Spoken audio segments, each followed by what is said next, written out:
Hi, this is Karen Blevins, and I'm going to show you how to access and apply the Add Batch Determinations Nomenclatural Adjustments tool available within the Data Editor Control Panel. So this tool is used when you need to make a global change to a scientific name. So in other words, all records with that scientific name will be updated. This tool allows you to track any changes that have been made to that scientific name over time in the database. So the first thing I'm going to do is I'm going to search on the old name. So in the taxon field, I'm going to look for Holbrookia maculata approximans. Now, that does not come up in my drop-down menu. The taxonomy, our resource did not recognize that for a taxonomy, so it doesn't show up in the drop-down list. But I'm going to go ahead and hit Add Records to List, and notice I get 3 records. So again, 200 records per batch is the maximum that it can change.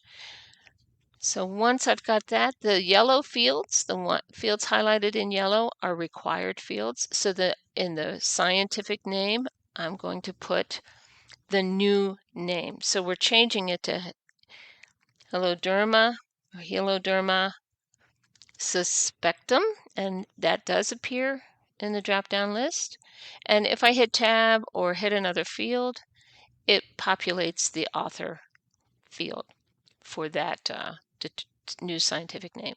The determiner is, in this case, I'm just doing a nomenclatural adjustment, and that's pretty much the default.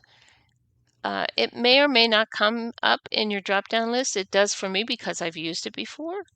And then the date, again, any dates that you've used recently will appear in a drop-down list. So there's the 12/28.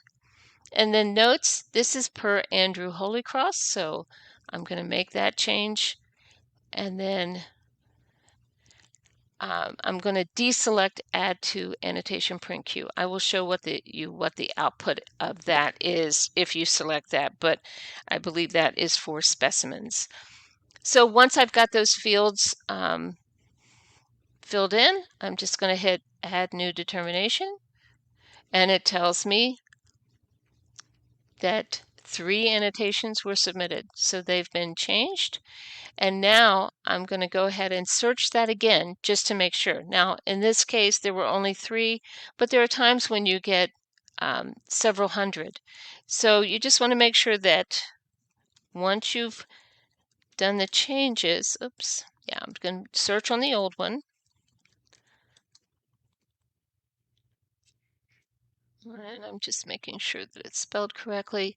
And then if I've made all the changes, right? So you may have to do it several times, but once you've made all the changes, once you know that all records have been updated, when you hit that Add Records to the list, this is what you'll get. No records returned matching search criteria.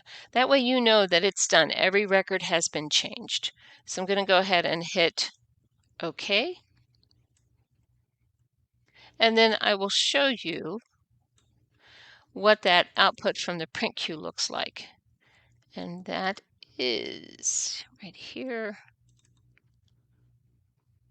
So again, it's just a label, and I'm assuming that's for the specimen. That concludes this demonstration on how to apply the Add Batch Determinations nomenclature adjustments. Thank you.